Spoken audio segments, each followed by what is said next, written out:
5, 4, 3, 2, 1, 0.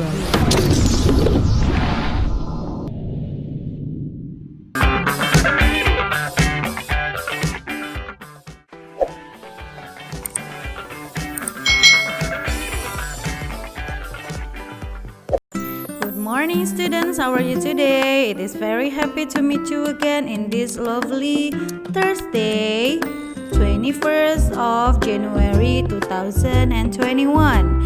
As usual, we are going to continue our lesson in tema 5, subtema 3, pembelajaran 5. But before we begin our lesson, let us pray first. Dear Almighty God, thank you for your blessing. Now we are going to begin our lesson. So please open our heart and open our mind. Bless our teacher and also our parents. Thank you God. Amin. Oke, kita langsung memulai pembelajarannya anak-anak. Benny anak yang pandai. Benny selalu ditunjuk oleh ibu guru. Sekarang Benny ditunjuk oleh ibu guru. Benny diminta membacakan puisi. Dibacakan di depan kelas. Nah, jadi ini ada puisi Paman Datang anak-anak. Seperti biasa, kalau membacakan puisi harus dengan intonasi yang benar. Kalau dia senang, bacalah dengan intonasi yang menyenangkan, ya kan? Sekarang Miss Eka akan membacakan puisinya. Oke? Paman datang. Kemarin paman datang, pamanku dari desa. Dibawakannya rambutan, pisang, dan sayur mayur segala rupa. Bercerita paman tentang ternaknya. Berkembang biak semua. Padaku paman berjanji mengajak libur di desa. Hatiku girang tiada terperi. Terbayang sudah aku di sana. Mandi di sungai, turun ke sawah, menggiring kerbau ke kandang. Nah, itu tadi lirik puisinya anak-anak. Nah, sebenarnya ini adalah lagu ciptaan Bapak Ate Mahmud. Do you want to hear the song? Miss akan putarkan lagunya ya.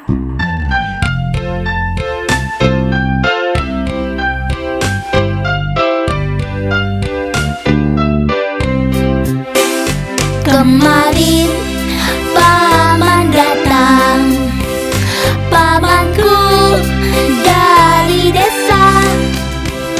Dibawakannya rambutan, pisang, dan sayur mayur segala rupa. Bercerita paman tentang ternaknya. Berkembang biak semua.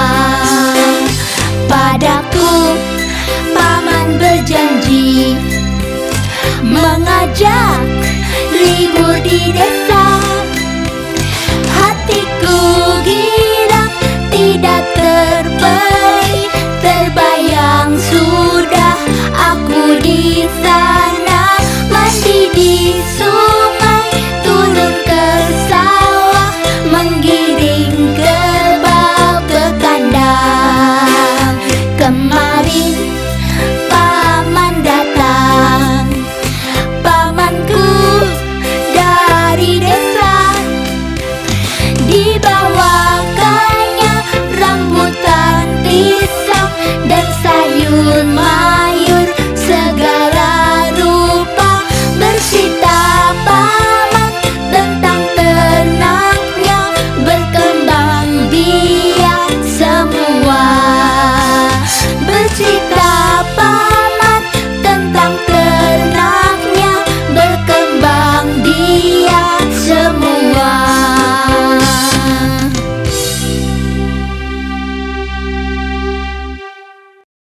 Nah, itu tadi lagu Paman Datang. Nah, jadi anak-anak boleh belajar berpuisi dan menyanyikannya.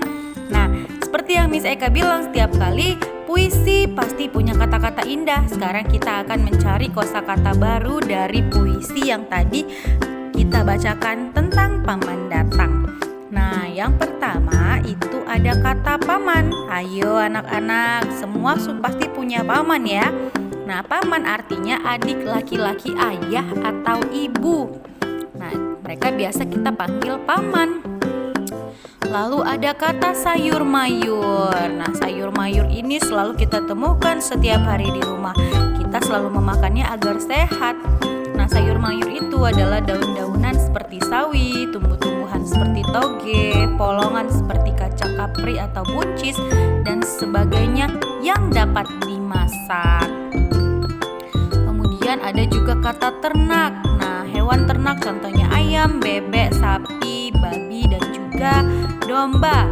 Itu adalah ternak, yaitu binatang yang dipiara untuk dibiakkan dengan tujuan produksi. Jadi kita memeliharanya agar bisa memproduksi, seperti contohnya kalau sapi memproduksi susu dan daging, kemudian kalau ayam memproduksi daging dan juga susu. Itu namanya binatang ternak, anak-anak. Lalu kemudian ada kata girang. Nah, girang ini apa? Ayo kita lihat gambar yang Miska munculkan ya. 1, 2, 3. Nah, coba lihat. Girang artinya riang, gembira. Lalu ada juga kata menggiring. Nah, lihat gambar anak tersebut yang sedang menggiring kerbau-kerbaunya. Menggiring artinya menghalau binatang ke suatu tempat. Sekarang kita akan memperhatikan gambar di bawah ini.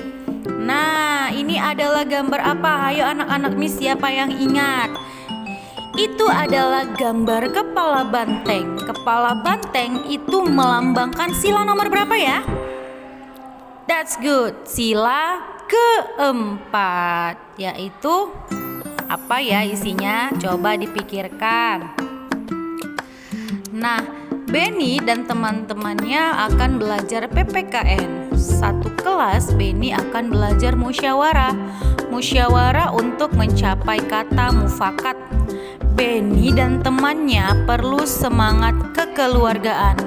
Ternyata musyawarah untuk memilih ketua kelas. Nah, jadi anak-anak, musyawarah itu sesuailah dengan pengamalan sila keempat. Jadi mereka mengadakan musyawarah untuk pemilihan ketua kelas. Nah, pada hari ini kelas Benny bermusyawarah. Benny dan temannya musyawarah untuk menentukan ketua kelas. Musyawarahnya didampingi guru kelas. Berdasarkan hasil musyawarah, didapatkan 2 orang siswa calon ketua kelas anak-anak. Kedua orang tersebut adalah Udin dan juga Edo. Selanjutnya, Benny dan temannya memilih ketua dan wakil ketua. Caranya dengan musyawarah lagi. Akhirnya yang terpilih Udin sebagai ketua kelas dan Edo menerimanya dengan legowo.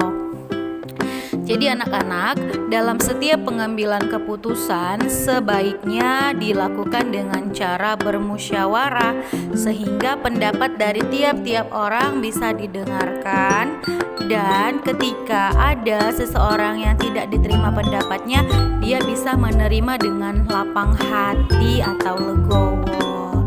Nah, itu dia anak-anak. Nah, sekarang apa yang dilakukan Benny dan teman-temannya tadi? Ya, Benny dan temannya sedang bermusyawarah untuk memilih ketua kelas. Sebutkan nama calon ketua kelas yang terpilih. Tadi ada siapa saja anak-anak? Ada Udin dan juga Edo. Lalu, bagaimana hasil musyawarah yang dilakukan? Nah, jadi hasil musyawarah yang dilakukannya bagaimana anak-anak? Hasil musyawarah yang dilakukan tadi, dapatlah keputusan bahwa hasil musyawarah yang terpilih menjadi ketua kelas adalah Udin. Lalu, apakah Edo menerima hasil pemilihan ketua kelas? Tentu saja Edo menerima musyawarah dengan legowo. Legowo itu artinya tidak merasa tersinggung, atau dengan senang hati, atau dengan lapang dada anak-anak. Lalu, mengapa kegiatan musyawarah perlu dilakukan? Ayo berikan alasanmu. Bagaimana anak-anak? What do you think about this? Karena dengan musyawarah kita bisa menyelesaikan permasalahan secara bersama dan dengan baik-baik. Jadi kalau setiap masalah diselesaikan bersama dengan berdiskusi, saling bertukar pikiran, maka semua permasalahan akan terselesaikan dengan baik. Nah, saat bermusyawarah bersama, setiap anak dapat berbeda pilihan anak-anak. Jadi, itulah tujuan dilakukan musyawarah, ya kan? Jadi, karena tidak semua orang punya pilihan yang sama. Nah, perbedaan pilihan dapat disatukan melalui musyawarah. Musyawarah artinya berdiskusi untuk mengambil keputusan secara mufakat. Nah, musyawarah itu sesuailah dengan pengamalan sila Pancasila yang keempat. Bunyi sila keempat Pancasila adalah kerakyatan yang dipimpin oleh hikmat, kebijaksanaan dalam permusyawaratan perwakilan. Nah, contoh penerapan sila keempat Pancasila ada beberapa, yaitu berikut ini. Lihat. Yang pertama itu musyawarah menentukan ketua kelas, lalu musyawarah menentukan piket kelas, dan mendengarkan pendapat teman saat bermusyawarah. Itu merupakan beberapa contoh penerapan sila keempat Pancasila. Di rumah juga kita boleh loh melakukan musyawarah. Contohnya, ketika hari ini pengen makan apa? Nah, anak-anak boleh berdiskusi dengan orang tua tentang itu. Alright kiddos, so that's all about our material today. Miss Eka akan lanjutkan ke pembelajaran 6. Take care of yourself and see you at the next lesson.